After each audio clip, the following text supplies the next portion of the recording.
Hello दोस्तों, आज की कहानी रुमाल। आज सासू माँ की 13वीं है। मेहमानों के बीच उदासी ओढ़कर नकली आंसू बहाते हुए बहू निशा अब उकता गई थी।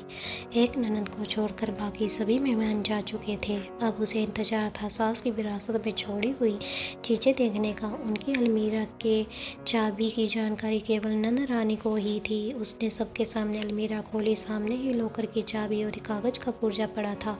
रानी ने माँ का लिखा हुआ संदेश पढ़ा। माँ ने अपने जेवर इकलौती पोती और बेटी के नाम किए थे। कैश रुपये पर बेटे का अधिकार था।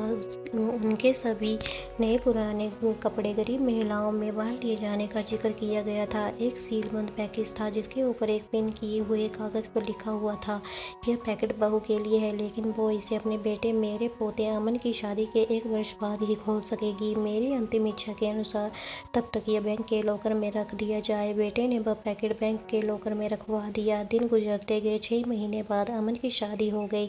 सगाई पहले ही हो चुकी थी। बहू तानिया के घर में आते ही निशा ने कुछ राहत महसूस किया।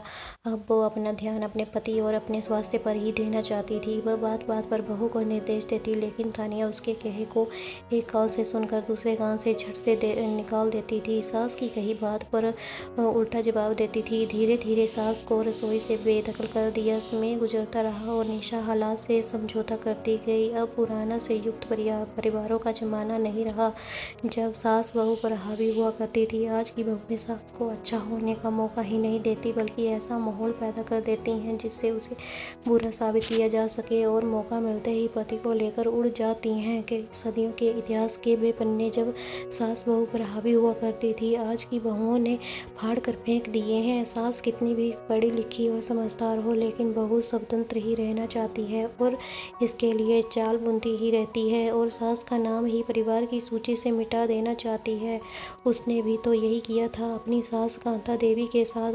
वो पढ़ी लिखी सुलझे विचारों की महिला थी और अपने पुराने विचारों की सास से मिलते हुए कष्टों को भूलकर निशा को हर तरह की सुविधाएं, सहयोग और प्यार देकर सास के नाम पर लगे मनहूस धब्बे को हमेशा के लिए मिटाकर नया इतिहास रचना चाहती थी। लेकिन निशा क्षण भर भी खुशी न दे सकी। उसे आज उसे सास की बहुत याद आ रही थी। तभी सामने लगे कैलेंडर पर उसकी निगाह पड़ गई। 2 दिन बाद ही बेटे बहू की शादी की पहली वर्षगांठ है। सास की वसीयत के अनुसार 1 साल पूरा हो चुका था। तीसरे दिन ही वो बैंक जाकर लॉकर से अपने नाम का पैकेट निकलवा कर ले आई। में उथल पुथल मची हुई थी कि आखिर उसे सास ने क्या दिया होगा। बेटे बहू के इधर उधर होते ही उसने वो पैकेट खोल दिया। अंदर सास के तौर किए हुए लगभग 1 दर्जन पुराने रुमाल थे और वो दूसरा पैकेट भी था। देखकर अचानक उसकी आंखों के एक सवाल लिए सिकुड़ गए। साथ ही पिन